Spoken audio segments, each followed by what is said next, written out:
ሰላም ቤተሰብ ዛሬ ደግሞ ለሽበት አንደኛና ምርጥ የሆነ ቅባት ይዤላችሁ መጥቻለሁ። ሽበታችንን ጥፍት ያደርግልናል። ግን በነገራችን ላይ ቅባቱን መጠቀም ስናቆም ውህዱንም ሆነ ቅባቱን መጠቀም ስናቆም ያው ፀጉራችን ወደ ነበረበት ይመለሳል። ሽበትም ሆነ ሌላ ከለር ማለት ነው። የኔ ፀጉሬ በነገራችን ላይ በሽበት ሳይሆን የሆነ ከለሩ ሆነ ቡላ ነገር ነው። በጣም የሚያስጠላ የእሳት አይነት ይኸው እንደዚህ እንደምታዩት አይነት ከለር ነበር ፀጉሬ በፊት ማለት ነው። በጣም ያስጠላል። ግን አሁን ይኸውላችሁ እዚህ ጋር ደግሞ በቀኝ በኩል በግራም በኩል እንዳስቀመጥኩላችሁ ከአንድ አመት ለውጥ በኋላ እንደዚህ ጥቁር ብሎልኛል ፀጉሬ ማለት ነው። ሽበት ኖሮብኝ አይደለም። እኔ በነገራችን ላይ ግን ይሄንን አጥፍቶልኛል። ሽበትም ብዙ ልጆች ምን የማውቃቸው አጥፍቶላቸዋል። እየሰራችሁ ሞክሩት። ያንቺ ሽበት የት አለ ብላችሁ እንዳትጠይቁ። እኔ ሽበት ሳይሆን የቡኒውን ፀጉር ወደ ጥቁር ነው የለወጠልኝ።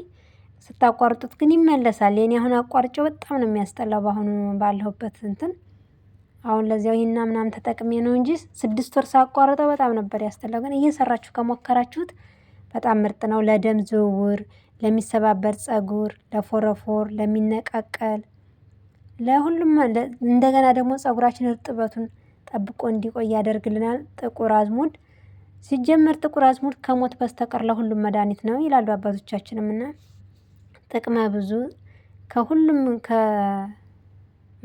ለፀጉርም ሆነ ለምን ከምንጠቀማቸው ግብአቶች የመጀመሪያውን ቫይራል ይወጣል። ጥቅሙ ቫይራል የሚወጣው ጥቁር አዝሙድ ነው ለእኔም ለሁሉም። እና እየሰራችሁ ሞክሩት። ብዙዎች ሰርተውታል። ብዙዎች ደግሞ ጥቅሙንም አውርተውለታልም መስክረውለታልም። እናንተም ሞክሩት። እዚህ ጋር እኔ ጥቁር አዝሙዴን ፍጭት አድርጌዋለሁ። በጣም ድቅቅ አድርጌ አልፈጨሁትም። ክርትፍ ነገር ነው ያደረኩት። ለምን ቅባቱ ምርጥ ሆኖ እንዲወጣልኝ ስለፈለኩ ማለት ነው። እንደዚሁም መስራት ትችላላችሁ በነገራችን ላይ። ግን የሆነ ከርተፍ ከርተፍ ስታደርጉት በጣም ምርጥ ሆኖ ይወጣላችኋል። የሚበቃችሁን ያህል መጠናችሁን ትወስዳላችሁ። እንደምትሰሩት የቅባት ብዛት ማለት ነው። እኔ ለኔ ብቻ ስለሆነ ብዙ አልሰራም። ቶሎ ቶሎ እሰራለሁ። ቢያንስ ለ15 ቀን የሚበቃኝን ከሰራው ከዚያ ደግሞ እሰራለሁ። 2 ማንኪያ ነው የወሰድኩት እንደምታዩት። እና እዚህ ጋር ይሄን የተጠቀምኩት የወይራ ዘይት ነው። እናንተ ኮኮናትም ሆነ ሌላም ቅባት የምትጠቀሙ ከሆነ የምትጠቀሙትን አይነት ዘይት መጠቀም ትችላላችሁ። እኔ ብዙ ጊዜ ምርጫዬ የወይራ ዘይት ነው። እዚህ ጋር በቂን ጨምሬያለሁኝ። ይሄ ብዙ ነው ደጋግሜ ስለምጠቀመው ነው እንጂ ሌላ ቅባት ቢሆን ይሄን ያህል አልሰራም። ግን ይሄ የራስ ምታትም ስላለብኝ ለራስ ምታቴም በተደጋጋሚ ስለምጠቀመው ይሄ ነው የወይራ ዘይቴን የምጠቀመው። የወይራ ዘይት አይነቱ ይሄ ነው። ማንኛውም አይነት የወይራ ዘይት ይሆናል፣ ችግር የለውም።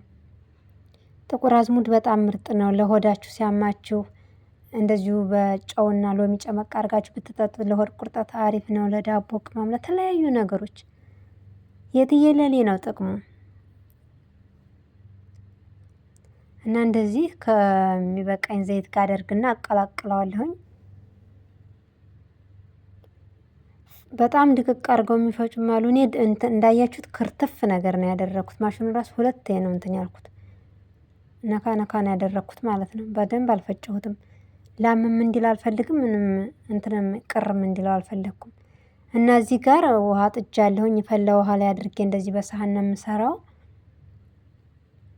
እንዳይንተከተክብኝና ቁርነት እንዳይልብኝ። ከዚህ ፊት የቅርንፉድ ቅባት ስሰራ እሳት ላይ ቀጥታ ጥጄው ቁርነት አለብኝ።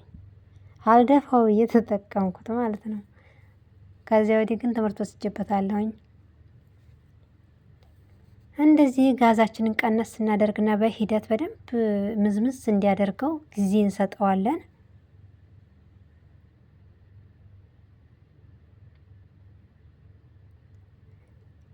ቀስ ቀስ እያልንና እየጠበቅን እንደዚህ እናማስለዋለን።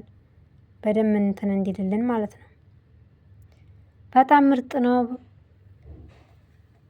ከምር እኔ እንዴት ለፀጉሬ እንዴት ከለሩን እንደለወጠልኝ የኔ ቢላትሉት በቃ የሆነ የእሳት አይነት ከለር ነበር። እሳት ሲነድ ከላይ እንደዚህ አይነት ከለር ነበር ፀጉሬ፣ የሚያስጠላ ከለር። ግን ቢያንስ አመት ሆኖኝ በተከታታይ ስጠቀመው ማለት ነው።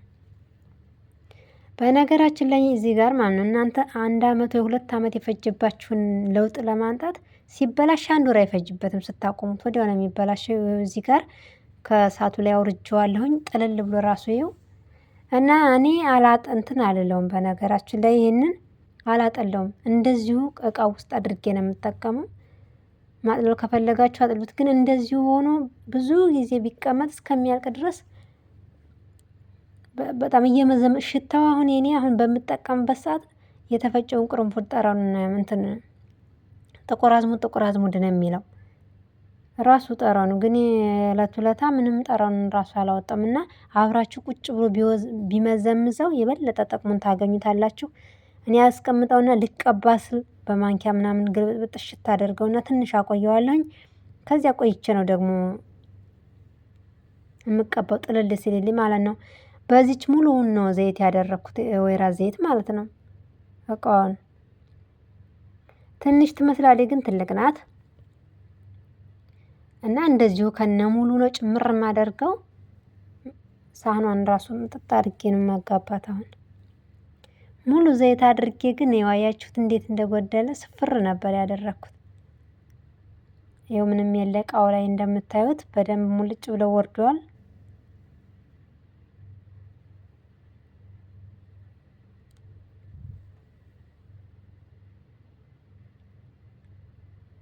ልትቀቡ ስትሉ ልትቀቡ 1 ሰዓት ምናምን አስቀድማችሁ በደንብ ብጥብጥ አድርጉት። በማንኪያ ሽት አድርጉና እንደገና ቁጭ አድርጉት። ጥልል ሲል ትቀቡታላችሁ ማለት ነው። አሁን ደግሞ አቆይቼ አሳያችኋለሁ እንዴት ጥልል ሲል እንዴት ያለውን ማለት ነው። ይኸው አያችሁት እንዴት ጥልል ሲል ከስር የጥቁር አዝሙዱ እንትኑ ቁጭ ብሎ ከላይ ቅባቷ ጥልል ብላለች። እና እኔ ከመቀባቴ በፊት አቀላቅለዋለሁኝ።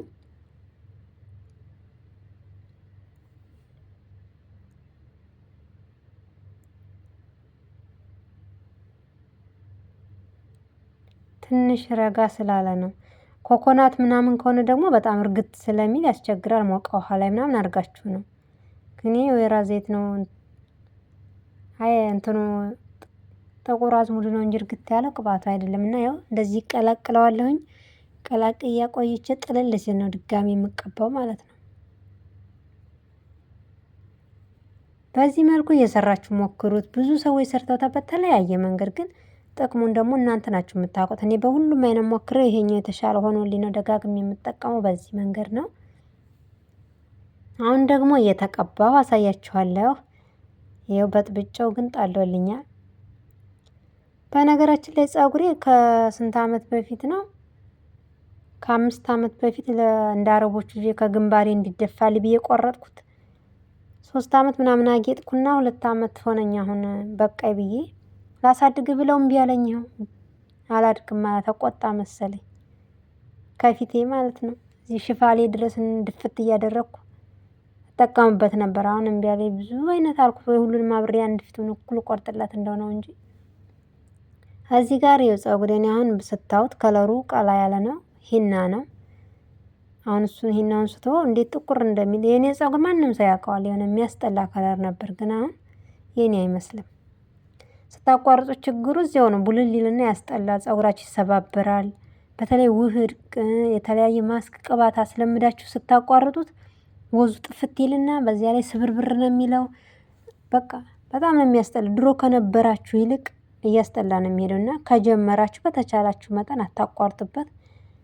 እንክብካቤ አድርጉለት እና ደግሞ ውሃም ጠጡ። ውሃ በጣም ነው ለፀጉራችንም ለፊታችንም ምንም ነገር ከምንጠቀመው ይልቅ ውስጣችንን ማዳን አለብን። ውስጣችን ንጹህ ከሆነ ምግብ ከወሰድን ውሃ ከጠጣን ከላይ እንትና ግን ፀጉራችንን ፊታችንን ብንመግበው ውስጣችን ምንም ከሌለ ትርጉም የለውምና እኩል በኩል ውስጣችንንም ፀጉራችንንም ፊታችንንም እኩል በኩል እንንከባከበው። እንደዚህ አድርጌ ቅብት አደርገዋለሁኝ። በቃ በተለይ ራሴን ሲያመኝ መሀል አናቴ ራሴ ላይ ፈሰስ አድርግበት እንዴት ሰላሜን እንደማገኝ። በጣም ምርጥ ነው። ጥቁር አዝሙድ ብዙዎች የመሰከሩለት መድኃኒት ነው። እናንተም ሲያማችሁም እየበጠበጣችሁ በማርም ጠጡት። ሎሚም ጨመቅ እያደረጋችሁ ተጠቀሙት። ለሆድ ህመምም ለሆድ ቁርጠትም በጣም አሪፍ ነው። በቅባት መልኩም በጣም ምርጥ ነው። የሰራችሁ ሞክሩት። እኔ ወድጄዋለሁ። እናንተም ትወዱታላችሁ። ሽበትም ካለ ያጠፋላችኋል በሂደት ስለተከታተላችሁኝ አመሰግናለሁ። ቀጣይ በአዲስ ቪዲዮ እስከምንገናኝ ድረስ ቸር ሰንብቱ። ቪዲዮ ላይክ፣ ሼር እያደረጋችሁ አበረታቱኝ። ለቻናሌ አዲስ የሆናችሁ እንኳን ደህና መጣችሁ። ሰብስክራይብ በማድረግ ቤተሰብ እንድትሆኑ ጋብዛለሁ። ነባሮችም ልክ እንደ ሁሌውም ላይክ፣ ሼር እያደረጋችሁ አበረታቱኝ። ባይ